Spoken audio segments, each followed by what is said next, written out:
Alright guys, I'm back with another video. I saw this story on Bounding into Comics the other day about Chuck Dixon.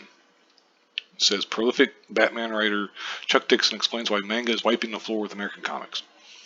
And apparently he did it on his YouTube channel. Someone asked him, what are your theories or thoughts on why manga is wiping the floor with American comics? And he had a lot of very good points, very salient points, basically. Says he answered, it's not too hard to figure out really. There's a lot of dedication, passion, and craft in manga comics, and that's missing almost entirely from the big two. Then he elaborated, Marvel and DC still run the store here. They still are the market leaders, and unfortunately there's no variety here. There's nothing really different. There's not something for everybody the way there is in manga. Now one of his examples, he also talks about, he touts the artwork, which the artwork is really good, and I mean I'm a fan of manga style, but I think all manga has really good artwork. I mean, I'm sure there's a few that are lesser, but like in mainstream American comics, it's good art. Good artwork is the exception. I mean, to be perfectly honest. But anyway, then he says, there's not a lot of reason to like what's out now because what's out now for the big two is for the most part poorly crafted. There's a few exceptions, but for the most part, it's poorly crafted, poorly conceived. There's an obvious political agenda to everything, and there's no variety. And he hits upon this a couple times because he talks about how there's a golf manga, or several golf mangas. He said there's nothing like that in American comics.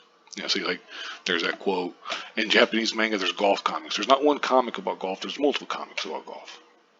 But anyway, and he goes on and he talks about it's just about fish, or there's one about fishing, or there's, one for just about anything. They said this is about guys fishing, surf casting, and whatever, fishing for boats, fishing on the shore, and stuff anyway. And he's got a very good point that there is a wide variety for everybody. I mean, you could sit there and obviously they have their tropes and stuff as well that you see in a lot of manga and which bleeds into the anime. But for the most part, they just don't get bogged down. They don't get mired down in like just the political garbage that you see from a lot of mainstream American comics. And Dixon also questioned, why would you want to read this crap if you had a choice of reading a genre that you prefer, be it horror, mystery, or espionage, or golf? When there's only one flavor in comics, of course Japanese comics are going to win today. And he talks about how all the American comic creators do in the mainstream is complain about manga instead of trying to copy them. But then he also says, of course, if they tried to copy it, just like they did in the 90s here in the United States, they just get it all wrong. They don't know what they're doing and they have no interest. They're just going to complain about it as if that's going to get them any more readers.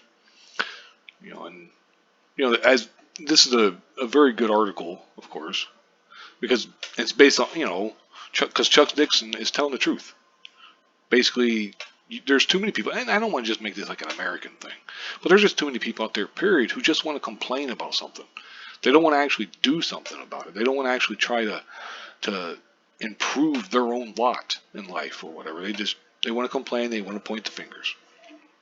Anyway, but Dixon also talks about, he's like, I know my kids know kids who read manga. They don't know anybody who reads American comics.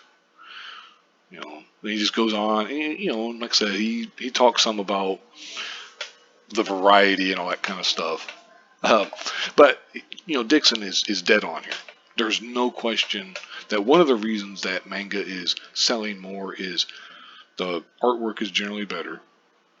Although, I mean, I guess that's somewhat subjective, but there's times it's objective. There's no question that manga's better in terms of the art.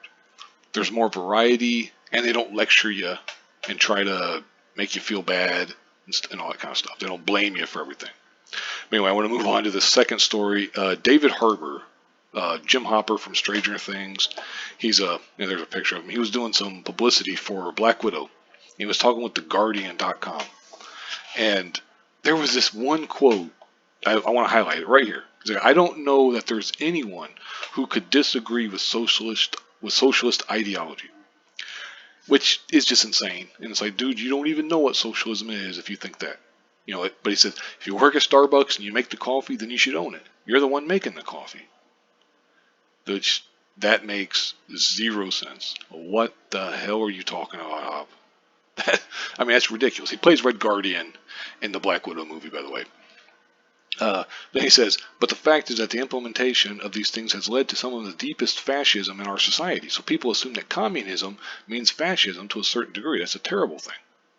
Then he goes on to say that his idea of The idea of a kindergarten type society where we share things is my ideal society, as opposed to this world where we're hunting and killing and destroying for our own personal hoarding, our own personal greed.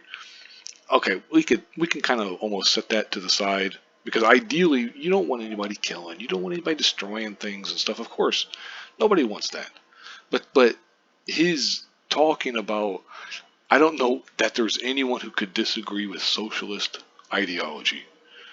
Oh, I don't know, maybe people who've lived in socialist countries. Let's go ask them what they think. Let's go ask the people who have left socialist countries and come to this country, come to the United States, what they think about socialism. Don't take my word for it. Don't take some economist who works for the United States government. Don't take it. Don't take the word of any of these people. Ask people who've lived under socialism what they think about it. The vast majority of them are going to say it sucks. It's terrible. There's no jobs. We got food lines, all kinds of stuff. There's problems with capitalism, but oh my God, socialism is so much worse.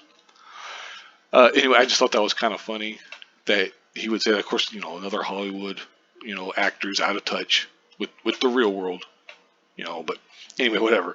I just wanted to talk about that real quick. Talk about the Chuck Dixon stuff. Like, subscribe, all that usual stuff. Thank you very much for watching, and have a good day.